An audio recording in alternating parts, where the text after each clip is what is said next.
बना के मुखराम सिंह जी की तरफ से 500 रुपये का आशीर्वाद है। ये आशीर्वाद है आप सभी का निशा के लिए बहुत बहुत शुक्रिया। सुन के ये बतिया बोली राधा के बढ़िया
ड्राइवर साहब जी जहाँ कहीं भी हो उनकी आदेश आई है कि आप चले जाइएगा।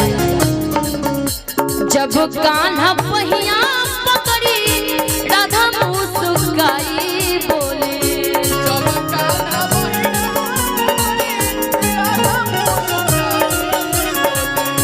एक बार उधर घूम लीजिए। जब कान्हा हथवा पकड़ी राधा मुस्काई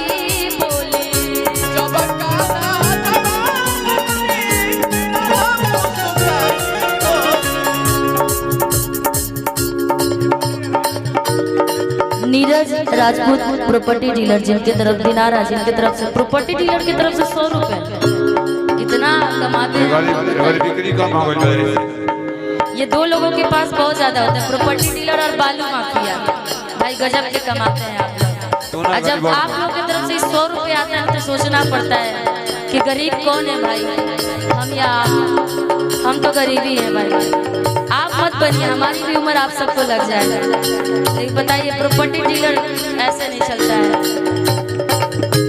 राधा जी सुन के बोली आपन के बढ़िया बोली, राधा जी सुन के बोली आपन के बढ़िया बोली, अब नाही तो हंसे बोली।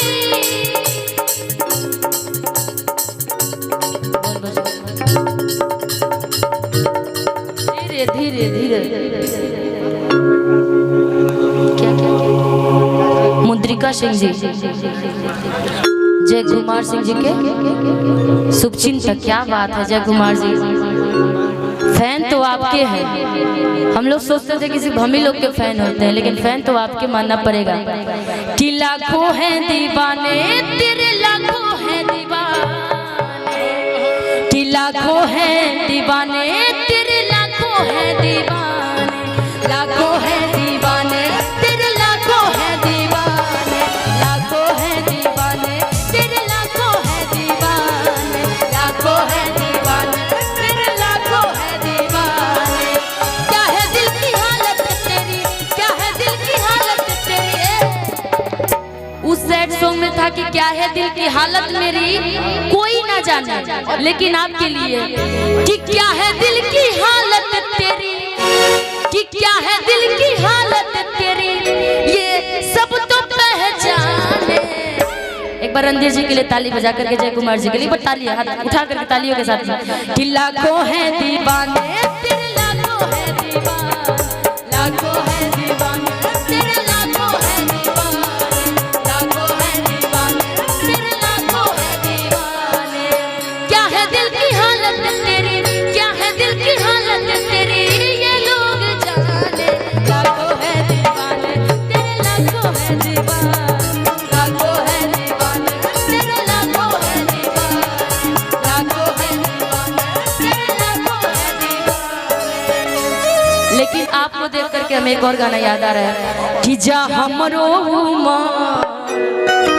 कि जा इनके भी कि जा हमरो तहरो के लाग जाए, जा हमरो तहरो के लाग जाए, हौसलत भाग हमर जाग जाए, हौसलत भाग हमर जाग जाए। जो युवा दल के जरा इनके लिए एक बार जय कुमार जी के लिए आप सब गाइए तो जा हम वन मोर एक बार सभी लोग मिलके गाइए जा हमरो। अभी आप मत बजाइए, बजाइए मत, थोड़ा एक मिनट कि जा हमरो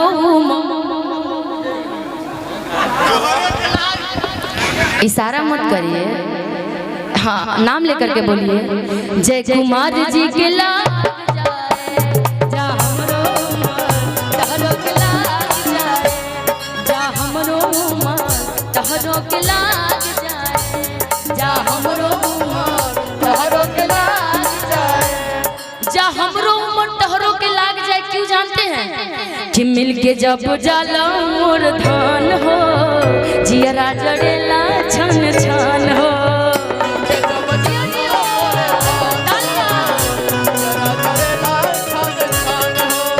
मिलके जब जाला मोर धान हो जियरा जड़ेला छन छन हो।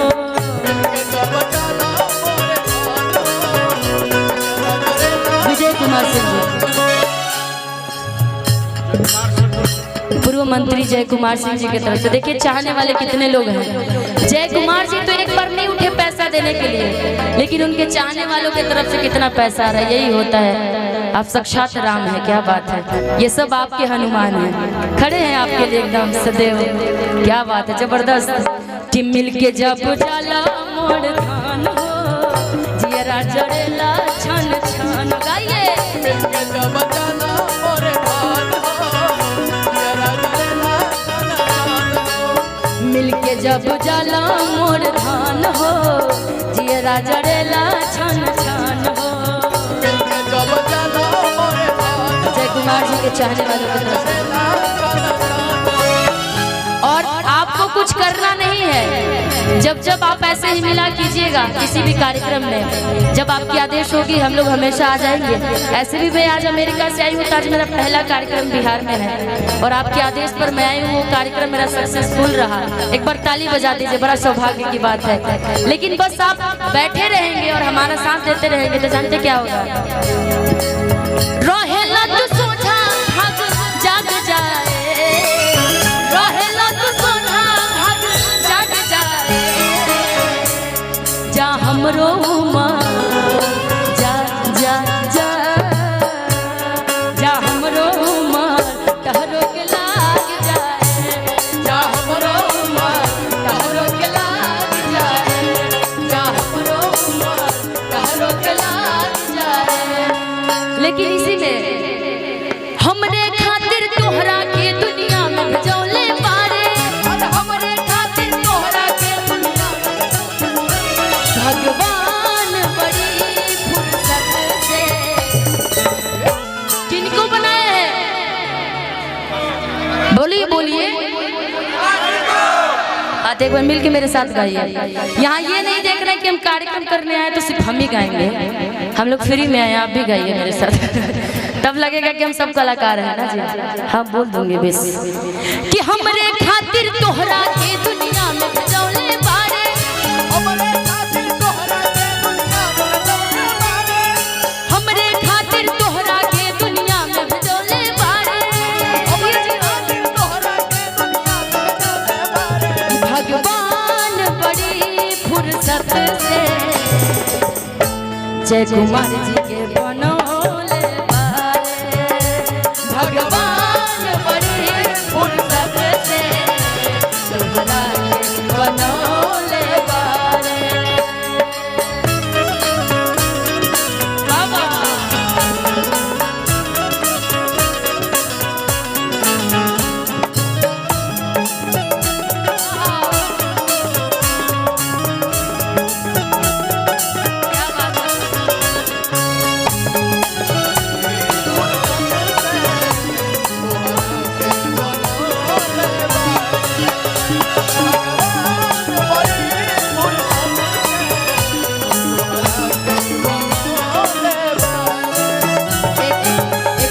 आशीर्वाद बीसी खुर्द के नागेंद्र ठाकुर जी, जय कुमार सिंह के शुभ चिंतक, क्या बात है,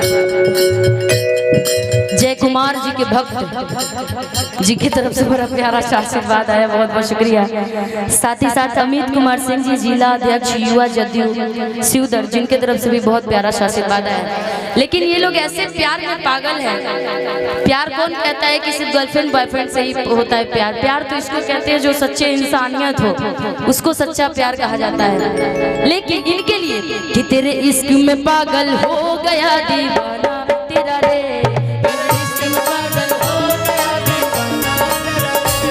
कुछ होते होते हो गया अफसाना तेरा रे।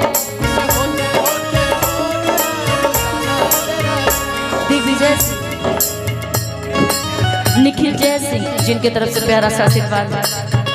जय कुमार जी के लिए तेरे इश्क में पागल हो गया दीवाना तेरा रे, तेरे इश्क में पागल हो गया दीवाना तेरा रे, कुछ होते होते हो गया अफसाना तेरा रे, कुछ होते होते हो गया अफसाना तेरा रे। माहिया तेरे इश्क में डूबी मैं भी डूबी,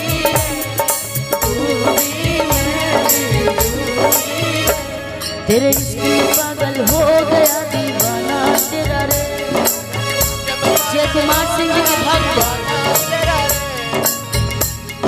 रुकेंगे, जय कुमार जी के भक्त हैं। ये क्या नाम क्या है आपका?